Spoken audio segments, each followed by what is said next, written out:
Hello and welcome back to my vlog. We finished Flatland. I was trying to decide what to do. I was going to just wing it, riff a little bit about positive attitude and such. But I thought, because they're working on our little library, moving books around, I stumbled across this again. My grandfather's book, The Old Schoolmaster's Reflections. And there's the old schoolmaster himself. I'm going to read about the Sims Brothers Quartet.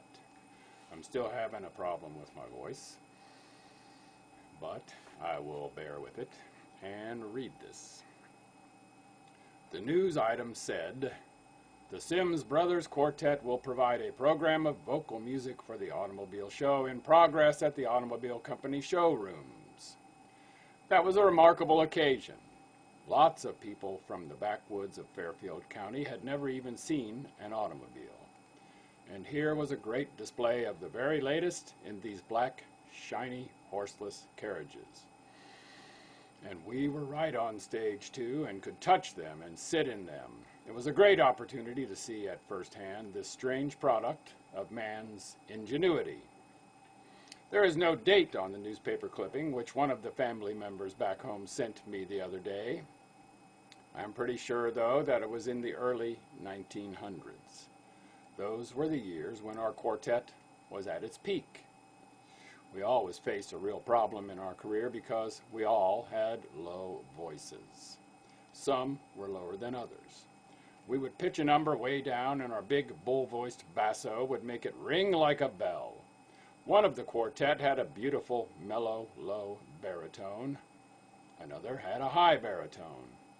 The top tenor part was assigned to me because I was the youngest. My voice had changed, but I still could produce a high, whining tone that passed for high tenor and was easily covered up and harmonized by the other three fine voices.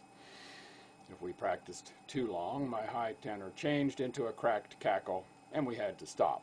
The same thing happened if our program was too long.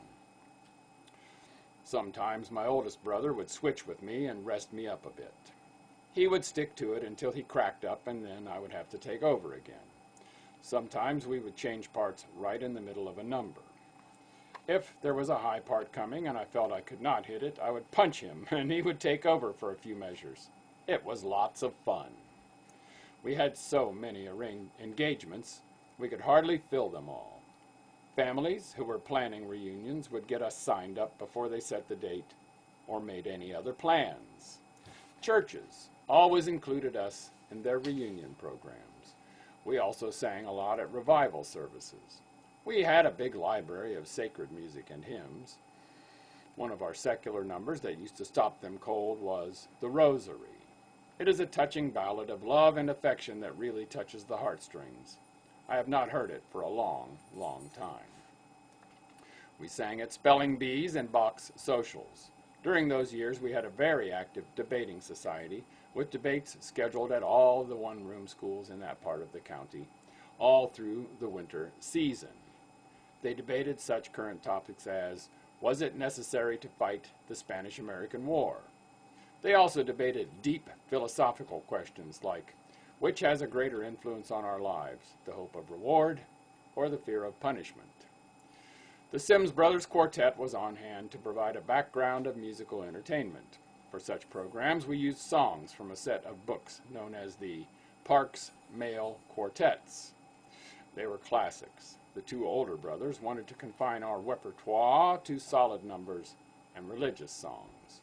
The two younger members, which included me, wanted to learn more humorous numbers in a lighter vein. Sometimes we almost came to blows over this vital problem.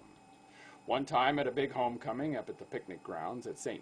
Jacob's Church, we almost walked off the stage in a huff. One of my brothers was in college at the time, and his math professor was in the audience. He had introduced us, and we were impressed. My brother wanted to sing some lighter numbers because he thought it would make a better impression on the professor. But one of the older heads, and the one who was the most serious of all, had other ideas. He thought the classics would be more impressive. So we sang them, and we ended up with the Rosary, and my brother got an A in math. It is interesting to wonder what might have happened to us if one of us had been endowed with a high tenor voice, and suppose there had been such a thing as radio. We might have been a real hit, but all that was out of the question, since all four of us had bass voices, or at least low voices.